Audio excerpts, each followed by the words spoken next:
Good. How are you doing? This historic format has me very intrigued because if you saw an announcement earlier in the week, Wizards had said eventually, Pioneer would be joining Magic the Gathering Arena. So here's the thing: is historic just this odd temporary format that's developed until Pioneer makes its way onto Arena? Ooh, that's a good question. Like, Yeah.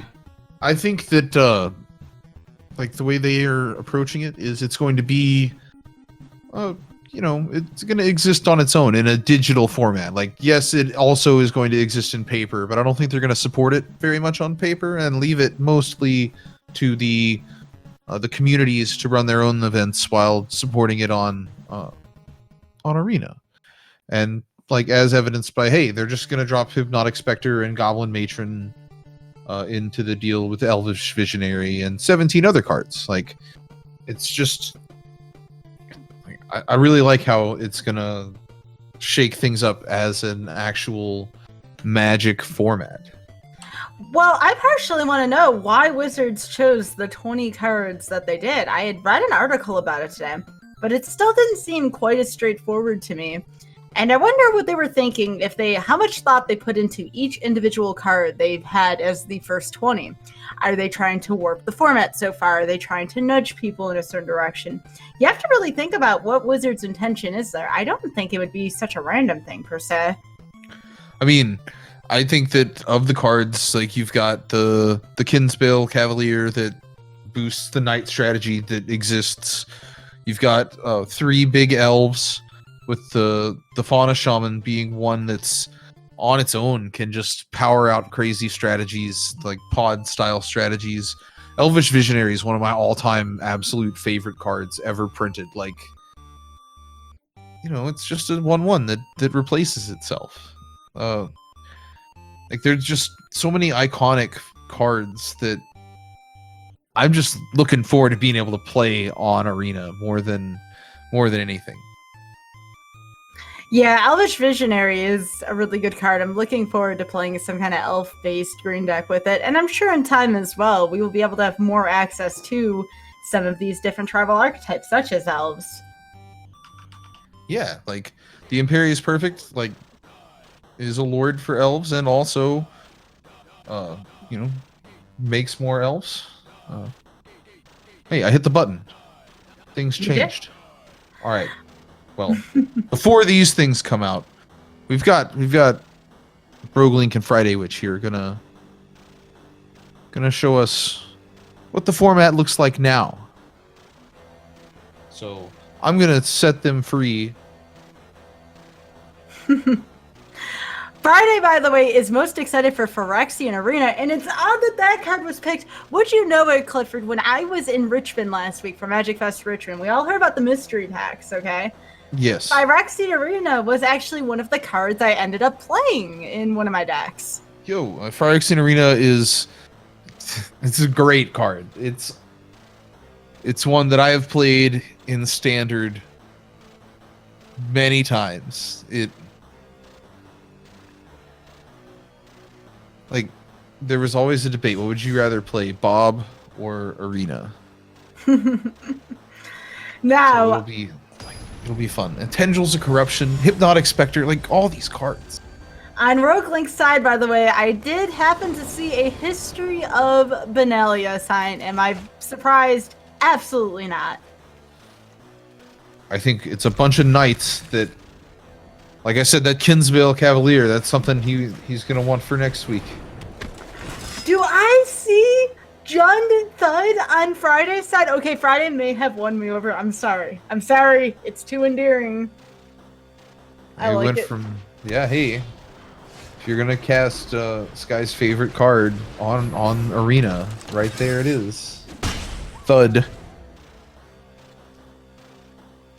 I'm sad though, because if Pioneer happens to be put on Arena, it will not cover my favorite card, which is the Silverblade Paladin from, I believe it was Avacyn.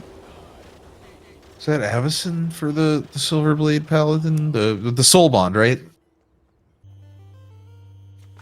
You're right, I think it may have been Innistrad. Now I gotta see real quick. I know what it does, I just don't remember. It was in one of those sets. All right, so we got a bunch of knights on Roguelink's side and a marauding raptor for Friday. It is Innistrad. No, sorry. It is Avacyn Restored within the Innistrad standard, but Avacyn Restored is the set. So let's see what we got here. We have the Ripjaw Raptor combo, which, by the way, very powerful. Drawing cards is good. So what do you think's got the advantage here, Clifford? We have big, beefy dinosaurs, and then we have these little tiny knights. Well, if you can see, Roguelink has a 6 life advantage, so therefore he is. Wait, no, that's not how this works exactly. But there is going to be a large attack coming in.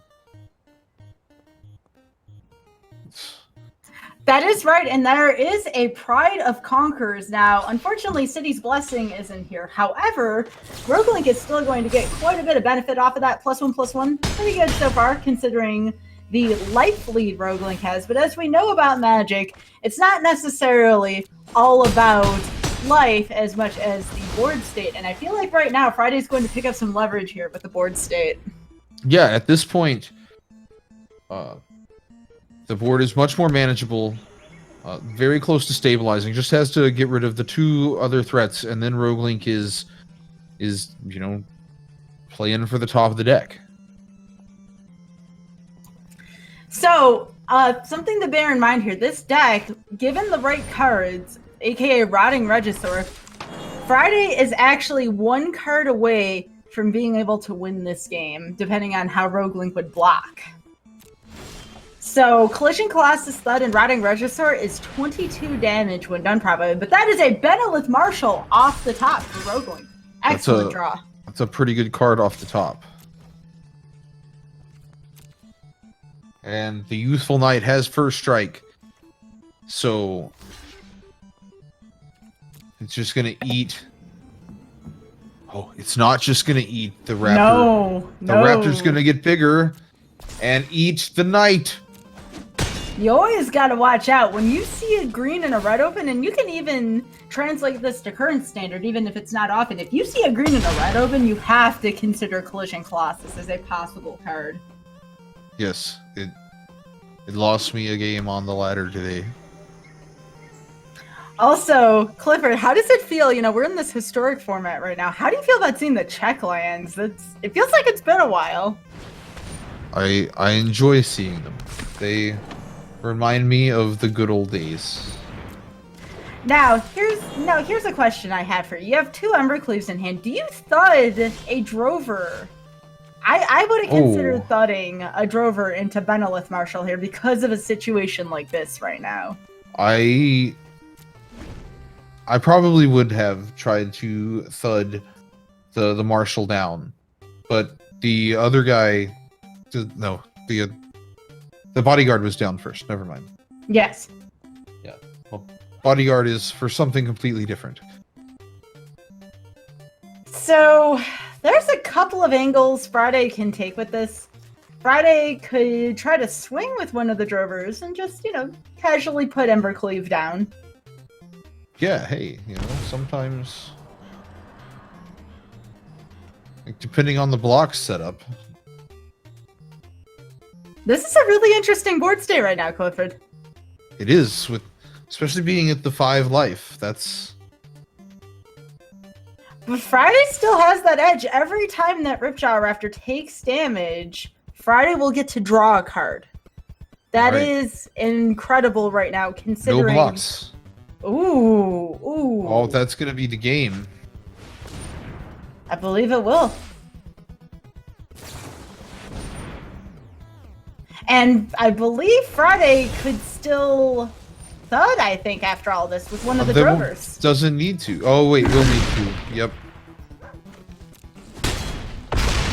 Nah. Oh, yeah, it doesn't need to, because no blocks on the other side. Right, there's that extra 3 damage.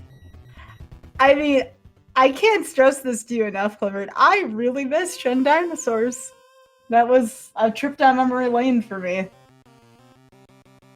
Well, that's just one of the strategies that you're going to be able to play come next week when all the other things come. You can play it now, but Burning Tree Emissary, can help power up dinosaurs. I guess that might be more of a sacrifice-based deck. We'll see. Is there a place where we can see a complete list of all 20 cards, Clifford? Yes, there is. I will post this link in the chat. Thank you. And if you scroll down, there is an image that has all of the cards.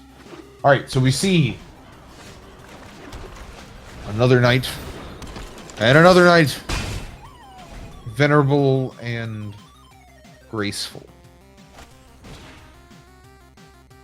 And once upon a time, a card that I'm hearing might get banned on Monday. Oh, don't you start with that, too.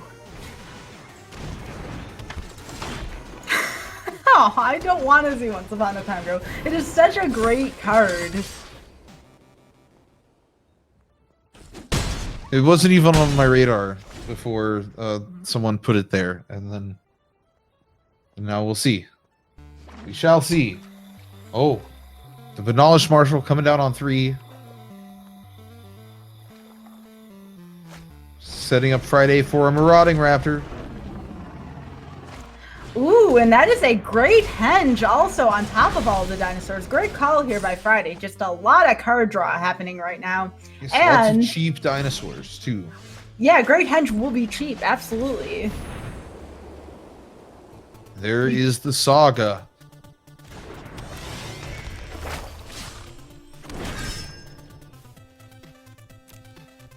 Dang, sagas are awesome.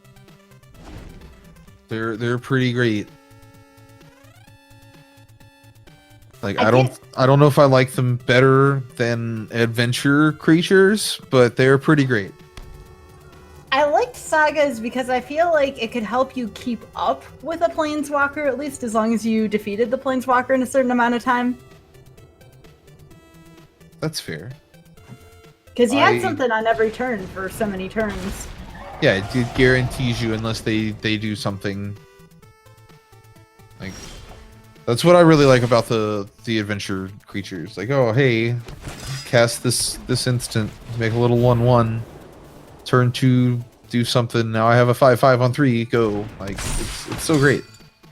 Ooh, that is a double anthem there. The Valiant Knight gives a +1/+1 to all knights as well. And then next turn, I believe it's been a little while. +2/+1, I believe, for the third phase on History of Benalia. Yes, the History of Benalia is going to pop and make everything much larger than it is now. So if you're Friday here, I wonder what you do.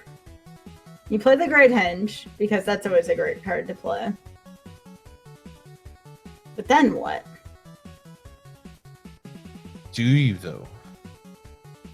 Well, Great Henge gains life. I mean, yeah, I that suppose that...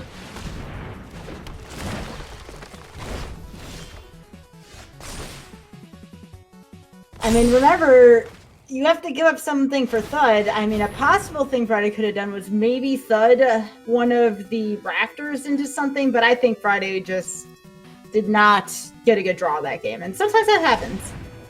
Yeah, and the Valiant Knight giving all of the knights double strike. That's a lot.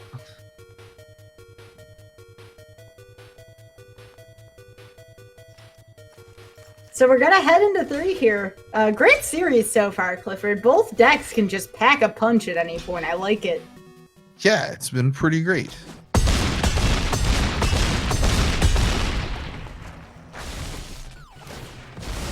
All right, now. There's Galton. Yeah, now you see, if that Galta would have been there last turn, it could have gotten haste. That could have been the game right there, Clifford. There's just one card difference. Yep. Dang, now I want to build Jund Dinos now. And Burning Tree Emissary is also a great idea, Clifford, because you get that mana generation going. I'll tell you, I'm probably most excited about Hidetsugu's second right. Just because when I first got back into Magic, the first time that I got back into Magic was around the Betrayers of Kamigawa coming out, and I tried to build around that for months, and I couldn't make it work. You know what that card reminds me of? Do you remember a card called Triska Decaphobia? Yes. That is what exactly that reminds me of. Kamigawa. Why did Kamigawa have such off-the-wall cards? It was... People like to hate on it, but I like Triple Champions is still one of my favorite draft environments of all time. I'm going... Oh. Did you see this real quick? Of 6 on one side and 5 on the other. If Friday can strategically play that Flame Sweep, Friday can still be in this, but it's going to be tough, and Friday has to get mana. Luckily, also has the Lava Coil, which can deal some damage. Okay. So now Friday is able to play Flame Sweep. The question is, when does Friday play Flame Sweep? And you have to be very strategic about this again. The History of Benalia is going to make this a little more plausible for Friday. I would wait until the second activation, right? Well, it depends on when Roguelink decides to play the second History of Benalia. Yeah, it depends. Yeah, this is tough. This is very tough right now. So what is Roguelink going to do here? Is Roguelink going to play the second one? Or is Roguelink going to play Knight of Grace? Oh, Roguelink is going to use the Grange. And is going to get the Paladin with the +1/+1 counter. That's a making it a 3/6. Now that's a big beefy play because that 6 toughness is going to come in huge.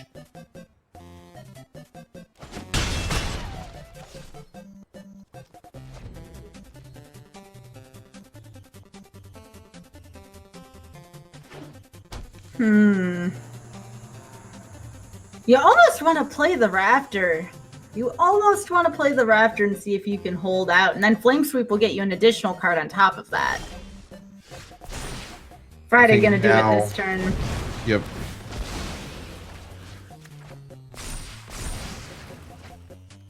And again, to reiterate, because a lot of people tend to forget this, Friday cannot see what's in Roguelink's hand for good reason. So...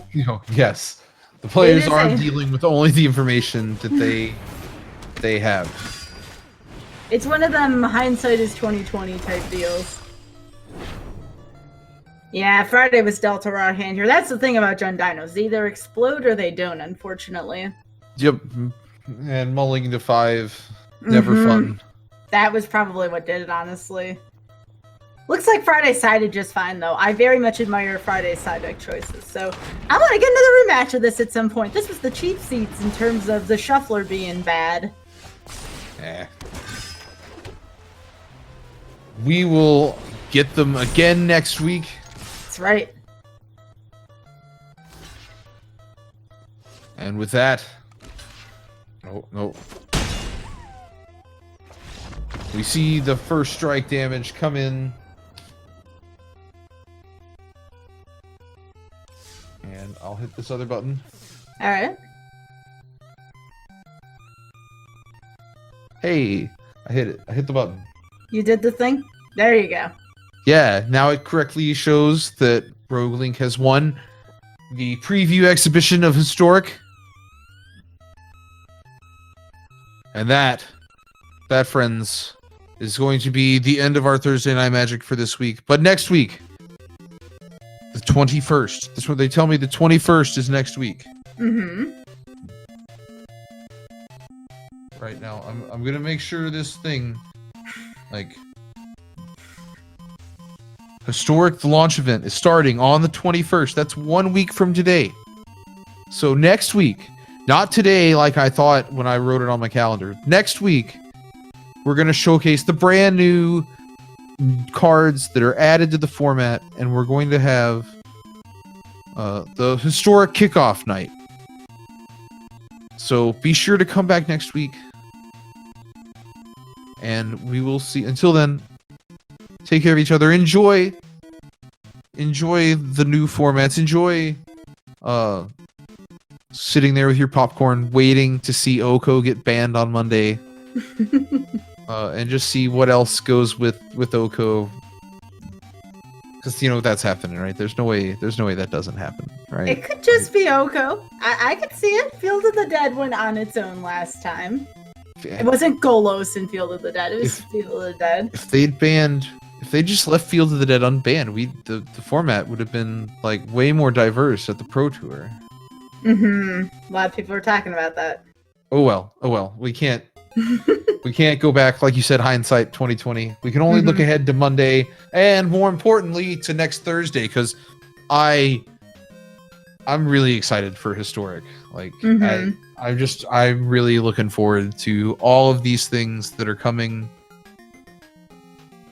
Like yeah, I mean, also for more Magic action next week, I believe next week Tuesday there will be a Twitch Rivals, which I will be a part of.